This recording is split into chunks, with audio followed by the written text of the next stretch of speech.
tão logo identificados pelas duas entidades diretoras das tarefas, foram acolhidos com o carinho costumeiro, apesar de notarem a atmosfera de preocupações que envolvia o diálogo dos dois devotados espíritos. Que bom que vocês chegaram, meus filhos.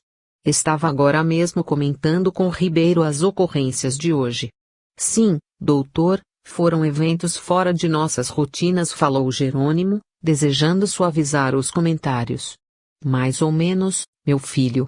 Certamente vocês já estão informados do plano trevoso de produzir um desajuste nas tarefas da casa, usando Peixoto como instrumento.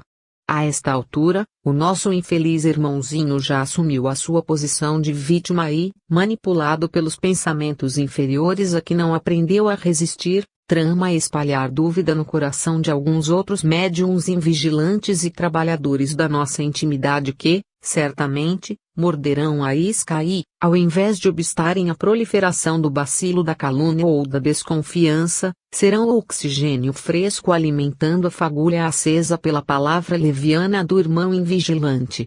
Certamente que Peixoto usará para parecer coberto de motivos, as inúmeras décadas de trabalho mediúnico prático que prestou nesta casa, fantasiando-se de homem bem-intencionado.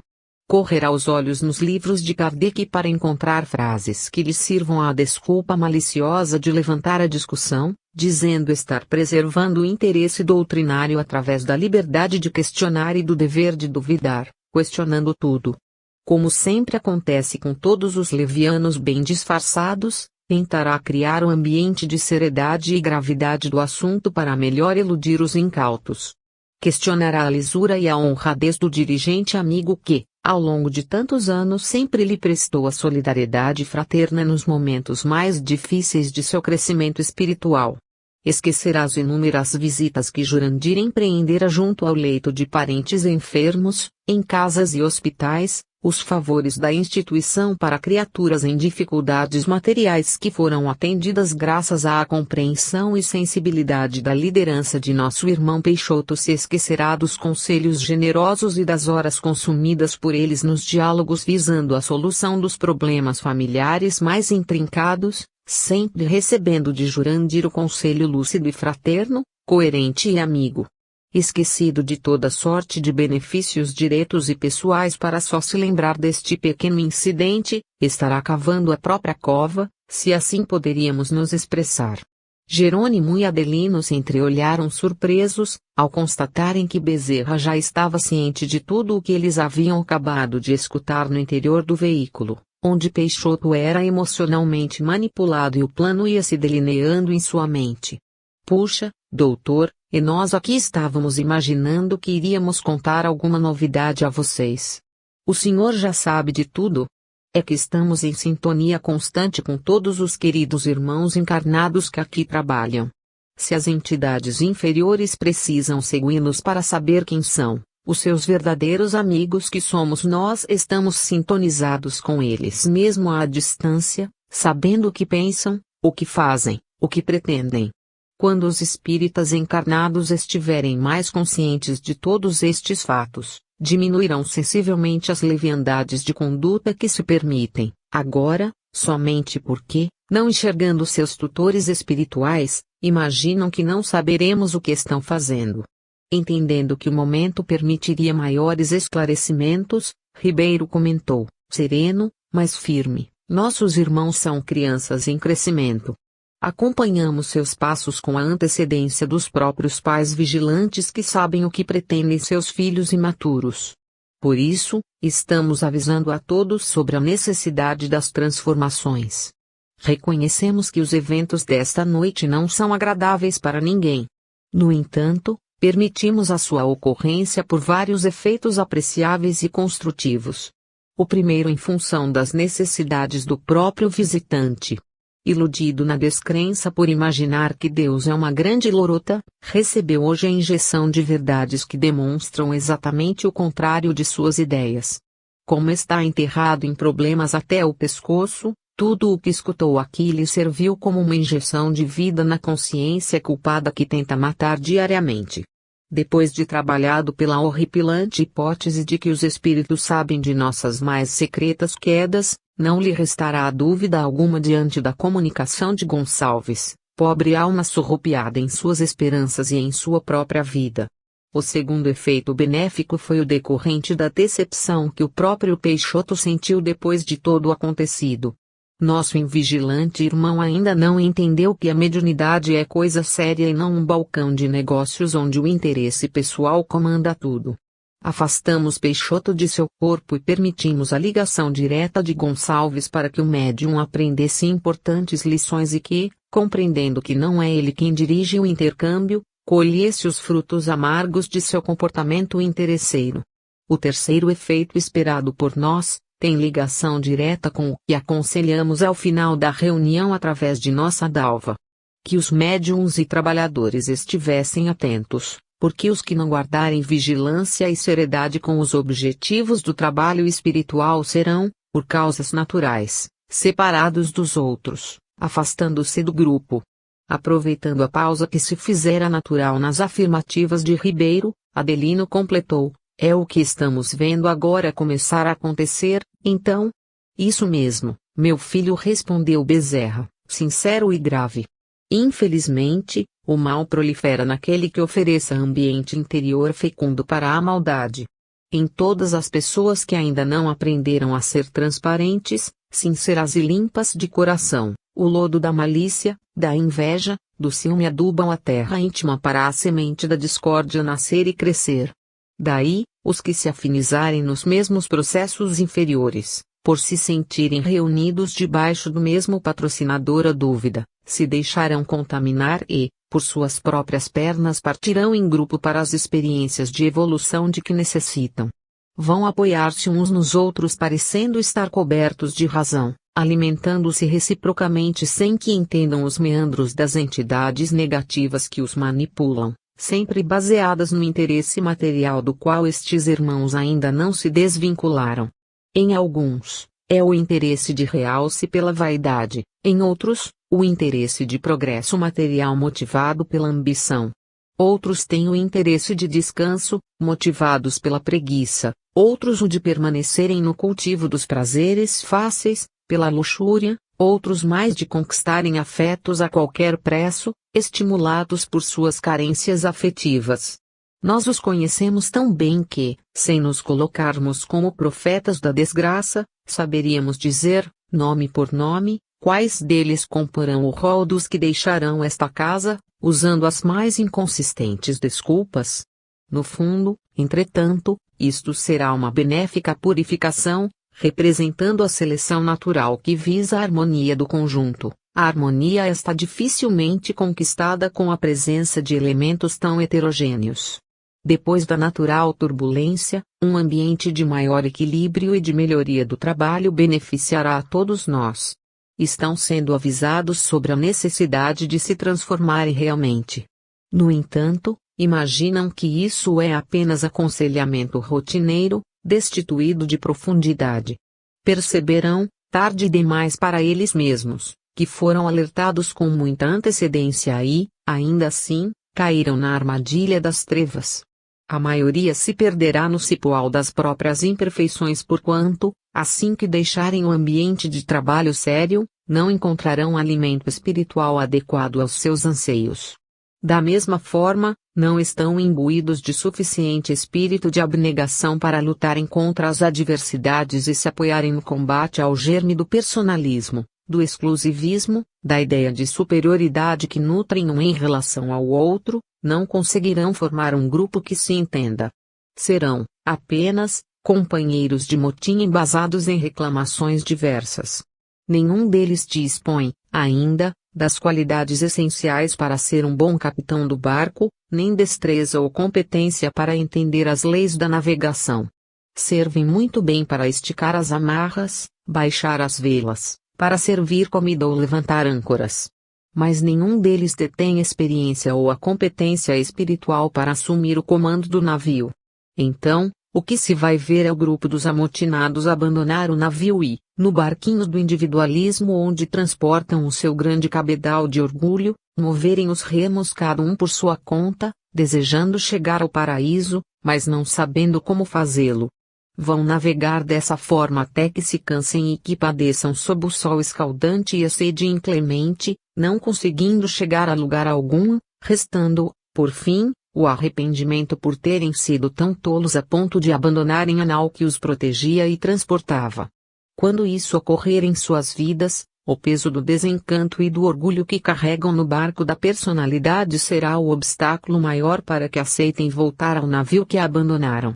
Tudo isto, meus filhos, é benefício para a instituição séria que, confiando em Deus, conta com a proteção superior que sustentará nos corações sinceros que aqui permanecerem na convicção da amizade real e da fé no divino amigo, o Cristo, que é o verdadeiro proprietário e dirigente desta instituição.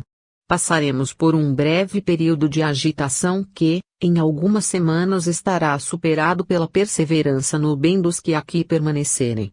Certamente que alguns sofrerão com o peso da calúnia, da desconfiança, do questionamento vulgar e injusto e, até mesmo, da ingratidão.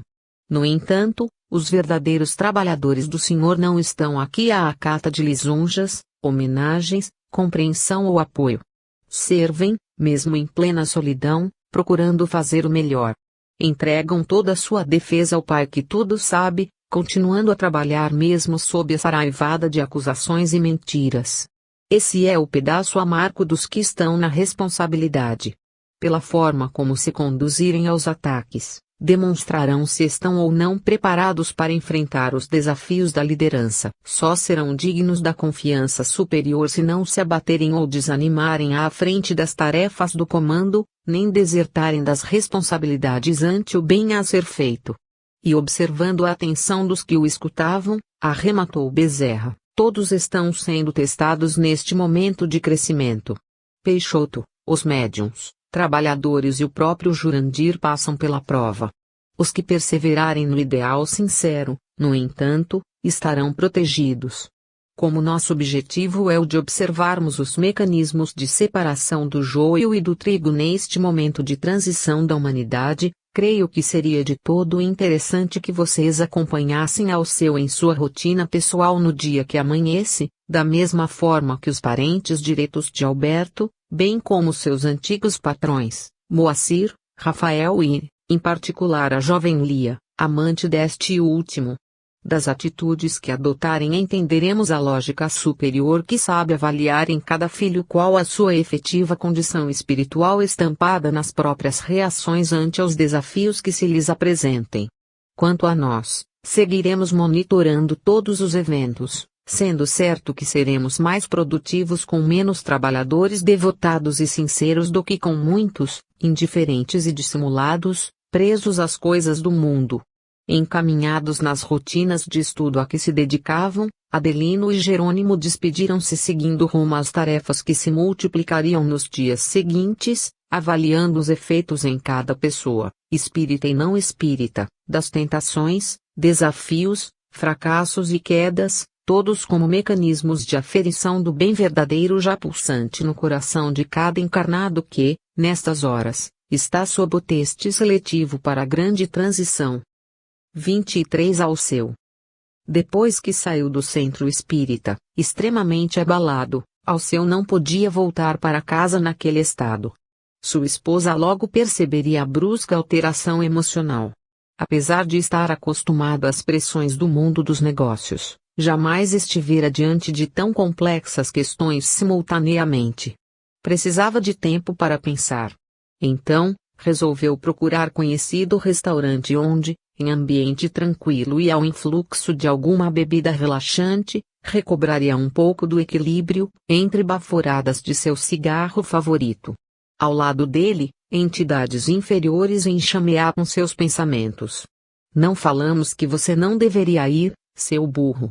Intuía a principal delas, espírito de parca evolução e interesses idênticos aos de Alceu.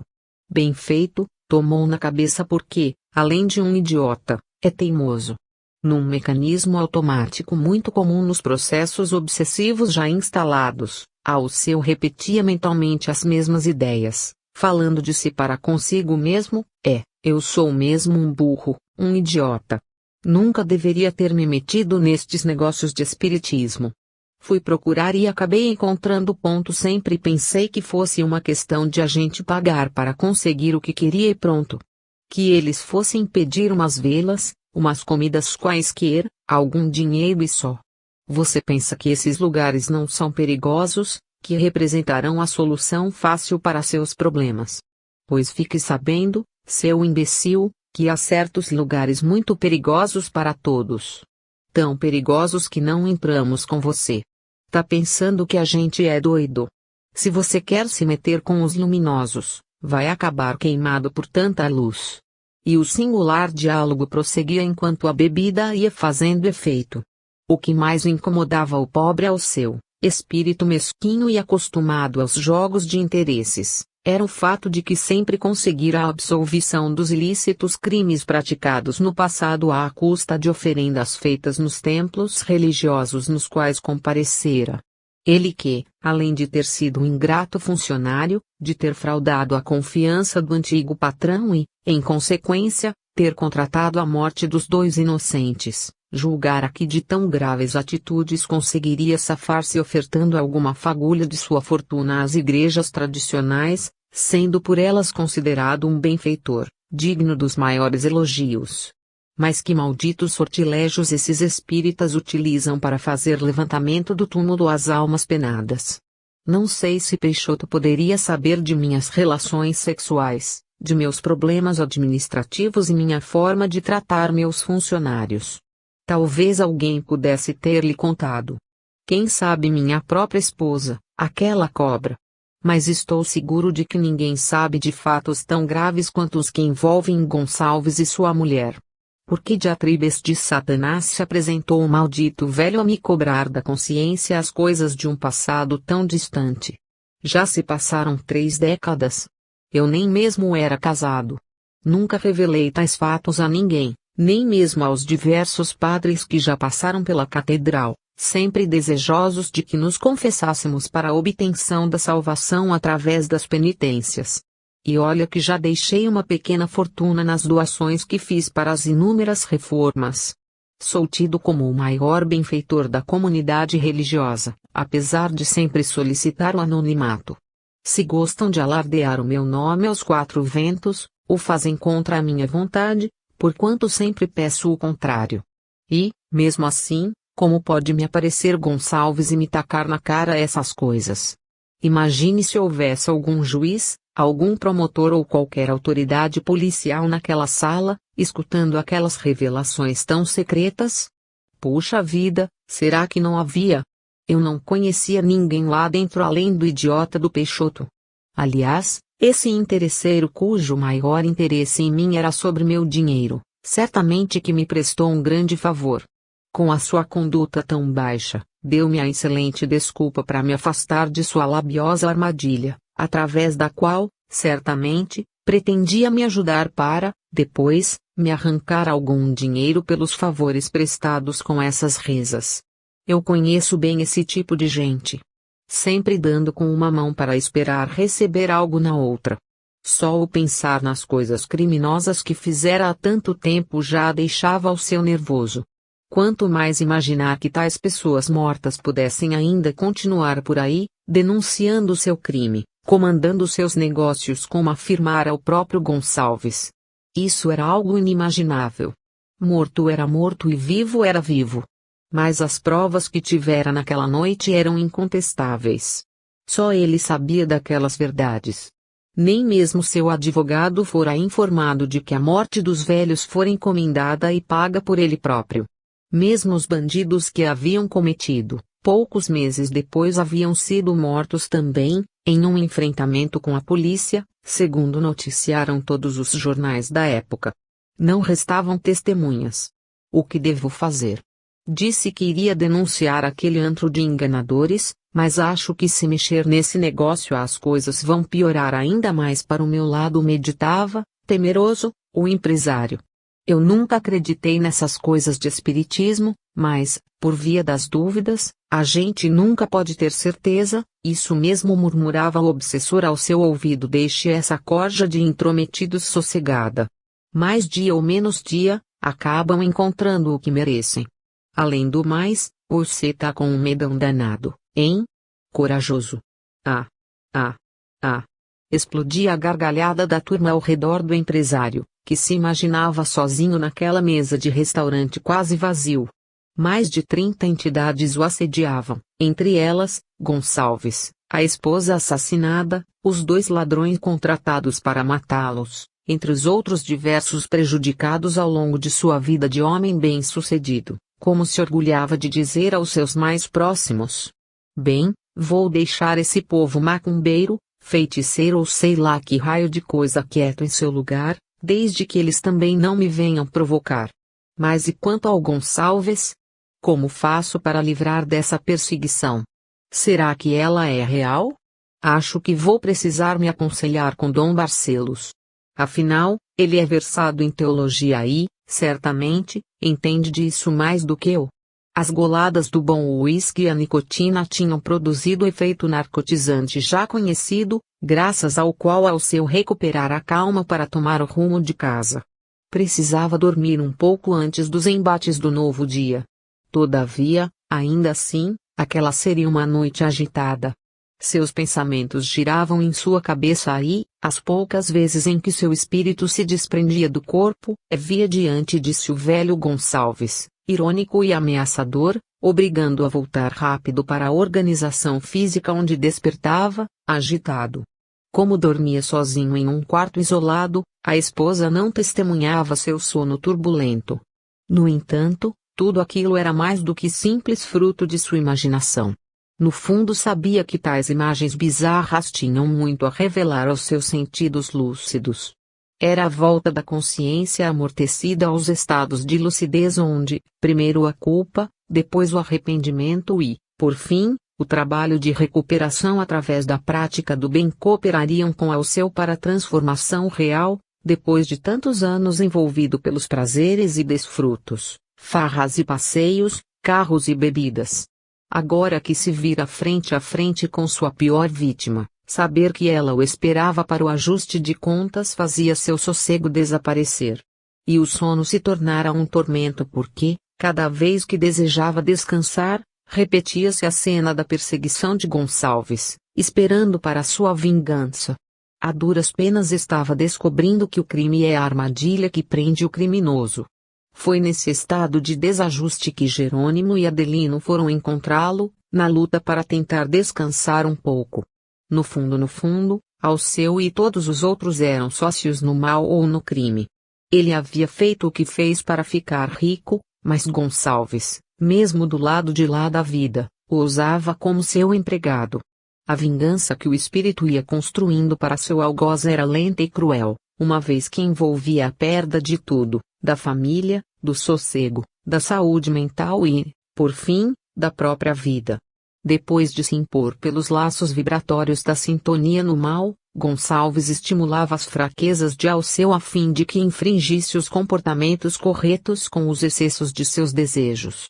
Perderia o respeito por si próprio, atrairia pessoas inescrupulosas para o seu ambiente pessoal, destruiria a harmonia do lar arrasando o próprio casamento para que, depois de tudo perdido, sugerisse ao ex-empregado que tirasse a própria vida, a fim de terminar seus dias no abismo do suicídio, continuando a pagar por suas maldades. Ao perceberem que Alceu permanecia agitado mesmo depois de ter se contaminado com o álcool e as toxinas maléficas do cigarro, Jerônimo se acercou do infeliz e, aplicando-lhe passes magnéticos, conseguiu diminuir sua agitação, mantendo seu espírito justaposto ao corpo carnal, de forma que os seus perseguidores espirituais pensassem que não havia conseguido pregar o olho.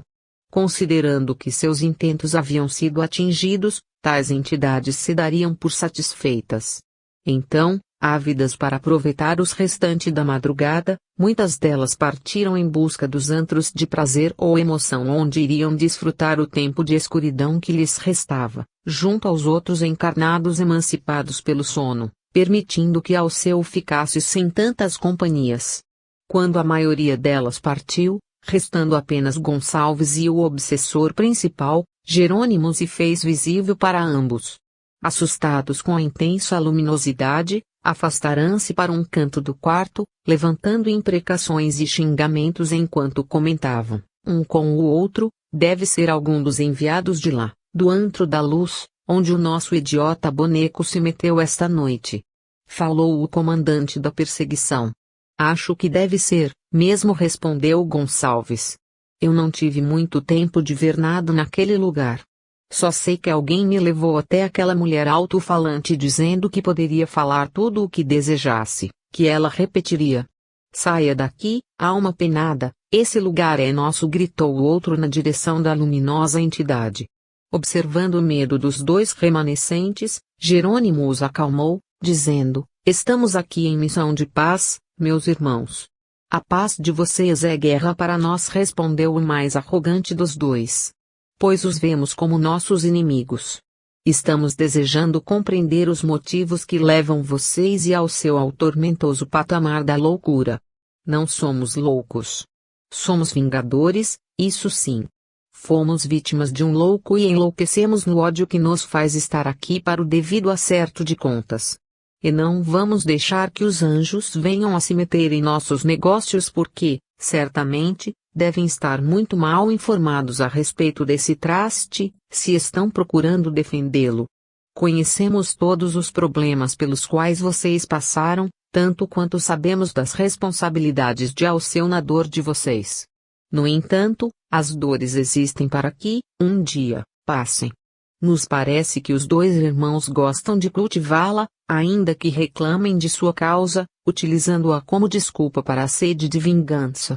Continuam infelizes e doentes, mesmo depois de décadas de perseguição. É que o infeliz ainda não sofreu tanto quanto precisa. Estava na fase do desfrute e, somente agora, começa a fase da derrocada. Começará a perder a família e, com isso, grande parte dos próprios bens. Depois perderá todo o negócio, perderá os amigos, perderá a consideração dos outros, perderá a saúde e, por fim, perderá a vontade de viver. Observando a dureza das entidades, Jerônimo não se animou em discutir, limitando-se a informar. Estamos aqui para ajudar a todos. Caso queiram me acompanhar, estão convidados. Caso não o desejem, fiquem por aqui que, dentro de algumas horas, traremos ao seu de regresso. Olhando a luminosa entidade cuja beleza impressionava, desestimulando qualquer oposição, o obsessor principal respondeu: vixe, tá pensando que a gente é burro mesmo? Pois saiba de uma coisa, esse cara aí é nosso. Trate de trazê-lo de volta porque a gente sabe que os anjos não obrigam ninguém a fazer o que não deseja. Ele está conosco porque nos chama. Mas tenha certeza de que, quando voltar, vamos piorar muito o tratamento sobre ele. A escolha é sua. Que assim seja. Não digam depois que não foram convidados para modificar seus caminhos, respondeu Jerônimo, sereno e piedoso. Tomou, então, o perispírito de Alceu em seus braços e, acompanhado por Adelino, que não era visto pelas duas entidades assustadas, deixou o recinto em direção ao centro espírita. A noite ia alta e os trabalhos da casa, como de costume, se multiplicavam no atendimento dos necessitados. A chegada de Jerônimo conduzindo o pobre e desajustado Alceu não causou surpresa aos dirigentes da instituição. Já esperando por sua chegada, estavam também Peixoto, Cássio, Moreira e Geralda, trabalhadores comprometidos com as entidades inferiores que, agora fora do corpo, ali estavam para serem informados das derradeiras orientações. Cada um possuía um tipo de lucidez maior ou menor sobre o encontro naquele ambiente. O menos preparado para isso era o seu, que era mantido sob a proteção direta de Jerônimo para que, por ele sustentado, tivesse clareza de pensamento e entendimento no aproveitamento naquela hora importante. À frente de todos, Ribeiro, Bezerra e Adelino seguidos, logo depois, um pouco mais afastados, por Jurandir, Dalva, Alberto, Lorena, Meire, Cornélia, Horácio, Plínio e Alfredo, que se posicionavam em semicírculo, para os entendimentos daquela hora. Ribeiro tomou logo a palavra para aproveitar aqueles breves momentos. Filhos queridos, Vocês são trazidos aqui nesta hora importante de suas vidas para decisões muito sérias, que modificarão para melhor ou para pior o destino de seus espíritos. Por isso, abram bem os ouvidos.